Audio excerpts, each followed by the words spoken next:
Wal-Mart is pulling a line of Miley Cyrus brand jewelry following an Associated Press test that found they contained high levels of the toxic metal cadmium.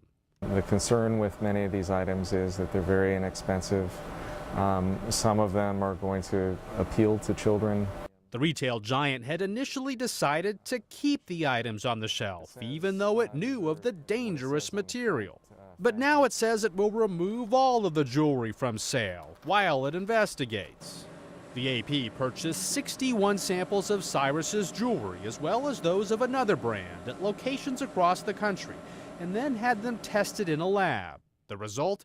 59 contained at least 5% of cadmium by weight, with most measuring 10% or higher. We know cadmium is very toxic, and so if cadmium comes off a charm, whether it's by mouthing or swallowing, there's very good reason to expect that it's going to cause harm to a child. That harm includes possible bone softening and kidney failure, and new research suggests it can hinder brain development in the very young.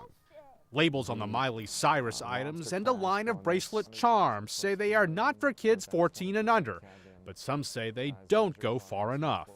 It's very hard to tell on some of these items the difference between things that are labeled not for 14 and under and things that are labeled for young children. Concerns over cadmium arose in January when the AP published results showing high levels in items sold at Wal-Mart and other chains.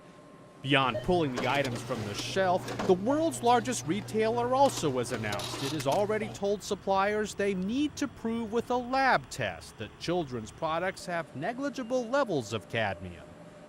Federal regulators also say more recalls are in the works. Lee Powell, The Associated Press.